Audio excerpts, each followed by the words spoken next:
and welcome to the Single World News. US ISPF President Mukesh Aghi praised India's rapid economic growth and global population growth, describing it as a monumental year for the G20 summit in New Delhi. He welcomed the US President Joe Biden's visit to India, highlighting the country's role as a voice for emerging economies and the global south. India assumed the G20 presidency in December last year and has organized 200 meetings in 60 cities. Prime Minister Narendra Modi has departed for Jakarta to participate in the 18th East Asia Summit with a focus on healthcare, environment, and digital innovations. I look forward to exchanging views with other EAS leaders on practical cooperation measures to collectively address these global challenges, he said. PM Modi will return to New Delhi on Thursday evening ahead of the G20 summit, which will be held on September 9 and 10. Congress leader Jairam Ramesh also confirmed that the official G20 dinner invitations from the Indian president have been sent under the name of President of Bharat instead of the usual President of India. The Narendra Modi-led government is likely to bring a resolution for changing India's official name to Bharat during the special session of Parliament scheduled from September 18 to 22.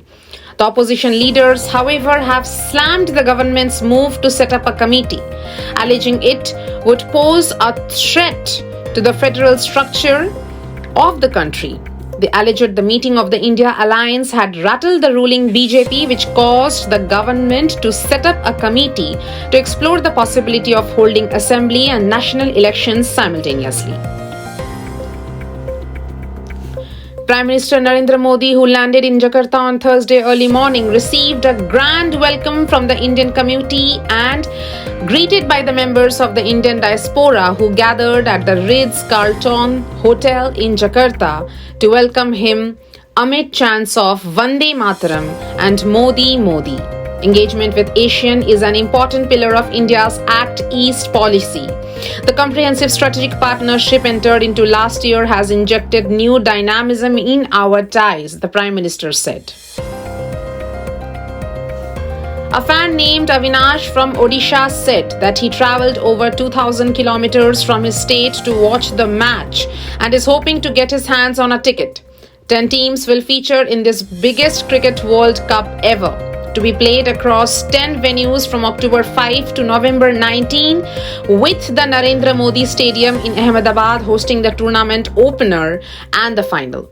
On the brutal rape of the minor girl who was kidnapped from her home on Thursday morning and raped in Aluva municipality, the daughter of a migrant worker who was sleeping with her parents at Chatampuram in Ward 19 of Kismat Panchayat, Aluva, went missing at 12:30 Wednesday midnight. Those who went to investigate found her in a bleeding state in a nearby field. They immediately informed the police. A video of a group of acrobats performing to the song Deva Shri Ganesha in front of America's Got Talent judges on America's Got Talent has gone viral. The video begins to show a team of acrobats dressed in all-white outfits. They made the India's name on the global stage for another time. United Nations Secretary General Antonio Guterres has been a strong advocate for India's inclusion in the permanent seat for United Nations Security Council, his spokesperson said on Thursday.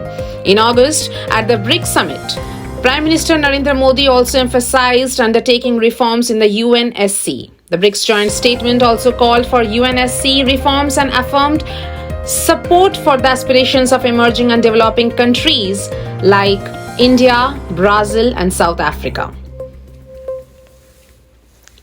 As India is all set to host the most awaited global leaders event of the year, the 18th G20 summit, US President Joe Biden is scheduled to reach India on September 8 to take part in the multilateral leaders summit. For the security of this summit, anti-drone systems will be installed at many places. NSG and Army snipers will be deployed on high-rise buildings in Delhi. A special Digital India Experience Zone at the G20 Summit will showcase digital platform like Aadhaar and UPI as well as a new Gita application based on the Bhagavad Gita.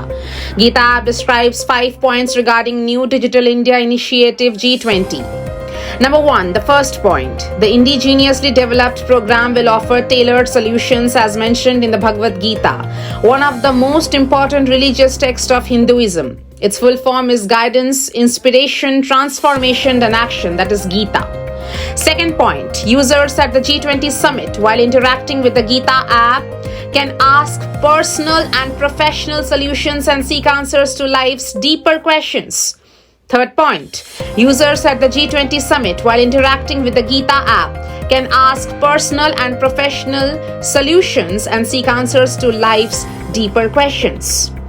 Fourth point, the first screen will have a list of previously uploaded questions. Users can either choose any of those questions or ask their own.